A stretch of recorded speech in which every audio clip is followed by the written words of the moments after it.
ይመጣ እንኳን እኔ ተከራክሬ ወሸውጀው ነው የሚሄደው። አልፈልገው እኖራታለሁ። ቺቺኒያ ያፈራችው የሳቅ በረከት ቀበሌ ኪነት ያሳደገችው የደስታችን ፈልፋይ የአባቱ ነገር ሚስጥር ነው። ሴት አያቱ የኮሜዲ መሰረቴ ናቸው ይላል። የሚስቱ ስምና እማይ የሚል ቃል ካፉ አይጠፋም።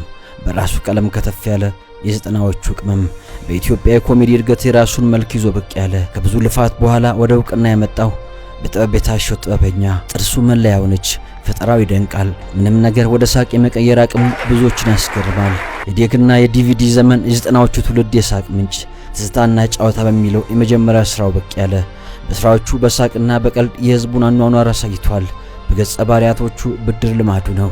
የቺኮች ቀበኛው ስለ ወላድ ይላል ጎረምሳ አጋድሞ ለገባው ሸንቆጥ ያረጋል በሽሙጥ ቀልድ የሚፈጠረው ከችግር ሲበስ ነው ይላል። አለባበሱ ብቻውን ሳቅ ነው። ነጠላ ዘግዝቆ በለክሶ የሚያስቀን ቁምጣና ጃፖን ያዘወትራል። ራቁቱን ማዶ ላይ ይታያል። ሰውነቱ በፈጣሪው ለኮሜዲ የተሰጠው ይሉታል በርካቶች። አራመዱ የሱ ብቻ ነች። እጁን ይዘረጋል። የቡቲኩ አሻንጉሊት እግሬም ጥርሴን ፍንጭት ነው ይላል። ጸጉሩ ሌላ ከላይ የተሰጠው የኮሜዲ ሀብቱ ፊቱ ብዙ ይናገራል። በምላው ሰውነቱ ትወናን ተክኖበታል። ተፈጥሮ ለኮሜዲ በልክ የሰራችው ለማሳቅ አይጨነቅም፣ ስክሪፕትም አይጽፍም። ድንገት ፈጠራዎቹ ይለያሉ። የሐኪም አድነው መድኃኒት ፈላጊ የመስተፋቅሩ ዘመን ወፍራሙ በረከት የባህል አድማቂ ሰው ሙሉ ሱፉን ለብሶ በመድረኩ ሚነክስ ጥርስ ማያስገድን የድብርት መድኃኒት ፋኖስ በቀን ይዞ ሚዞር የከተማዋ ዲዮጋን ይቁራሌው ወዳጅ የመድረኩም ድምቀት ገጸ ባህሪያቱ የተየለሌ ናቸው። ጋዜጠኛው ሪፖርተር፣ ወይ ደግሞ መምህር፣ አስለቃሹ ሼፉ ፕሬዝዳንት፣ ሲያሻው ራፐር ነው። ኮፍያውን አጣሞ ሻሹን የሚጠመጥም ካፒቴን መሳዩ ቤኪ ስራዎቹ በሙዚቃ ጭምር አቅርቧል። አምሳሉ ሲል ከቀጮ ጋር አዝናንቶናል።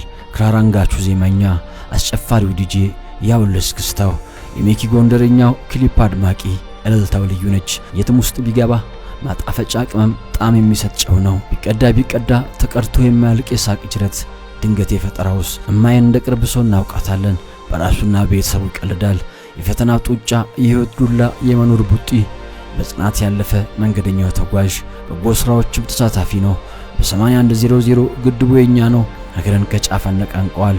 መንፈሳዊ ተግባር ለገዳማት ገቢ ማሰባሰቢያ ከፊት ተርታ ይሰለፋል። ድስት ስራ አይጠፋም። ምግብ አፍቃሪው ብረት ድስት አንኳኪው ስጋ ቤት ደጃፍ የሱ መመላለሻዎች ናቸው። በአንድ እንጀራ ጮህ የቀመሰ የህይወት አጣፋጭ በአሜሪካ ቆይታ በተለያዩ መድረኮች ለ2 ዓመት ሰርቷል።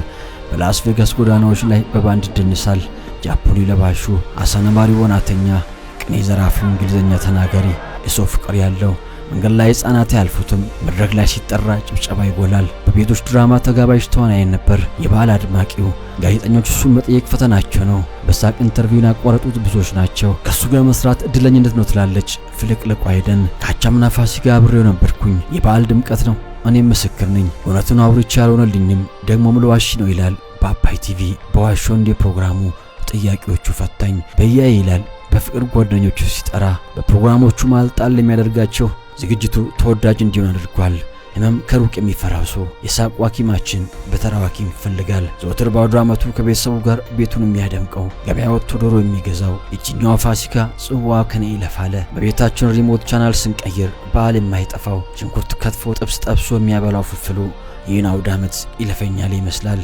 ልክ እንደ ቡናው ጭስ፣ ልክ እንደ ጠላ ጠጁ፣ እንደ ዶሮ ወጡ ከቤት የማይጠፋው በሳቅ የሚያፈነዳን ፈንድሻ ልጃችን በየመጣል ናፍቆት ብንጠብቅ በቲቪ መስኮቱ ሀፍታም ብቅ ላይል ቆሞ ስንጠብቀው ተጋርሞ አየነው። የአባይ ቲቪ የበዓል ዝግጅት ከላንጋኖ ሲቀርብ ጨዋታ አድማቂው ወትሮ የሚያስቀን በዕለተ አውደ ዓመት ጭራስ ብሎ ነው አለ።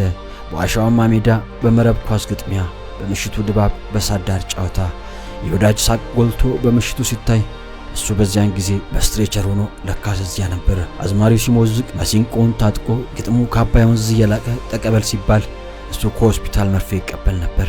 እስክስታው ሲወረድ ጭፈራው ሲደራ እሱ ከአልጋው ላይ ለካስ ገደም ብሎ ነበር። የሳቃችን በረከት ያህብሩ ሰው ዛሬ በህመም አልጋ ላይ ነው። ቤተሰቦቹና የወዳጆቹን ልብ በሐዘን ሞልቶ ሆስፒታል አልጋ ላይ ታየ።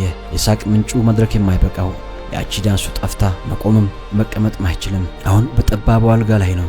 በዕለተ ትንሣኤ ወትሮ ዶሮ ገዝቶ ከልጆቹ ጋር ነበር። ዛሬ ጭንቅላቱን ይዞ በሐዘን ፊት አየ ነው። እኛን እያሳቀ ለካ ከመጋረጃ ጀርባ ስቃዩ ብዙ ነበር። ፍልፍሉ ከጭንቅላቱ ቀና ብሎ ቤት ልጆችን ሄዳችሁ ይውልኝ የምወደው ሕዝቤ በጸሎት አስቡኝ አለ። ሳምንታት አለፉ። በረከት ካልጋ ሊወርድ አልቻለም። አባይ ቲቪ በኩሉን ሕክምና ወጪ ማድረጉን ገልጾ በርካታ ወዳጆችና ግዞ በማለታቸው እኛም አካውንቱን አስቀምጠናል ድጋፍ አድርጉ ማለት ጀመሩ። በቴሌቪዥን መስኮት በረከት ከሰሞኑ ተሽሎት ወደ ቤቱ ተመልሷል። ቢሆንም ግን ሕክምናውና እርዳታ አሁንም ይቀጥላል። በአንድ ወቅት ስለሞት እንዲል ነበር ሰው ሞት ቢመጣ እንኳን እኔ ተከራክሬው ሸውጄው ነው የሚሄደው። አልፈልግም፣ እኖራታለሁ። የምን ተስፋ መቁረጥ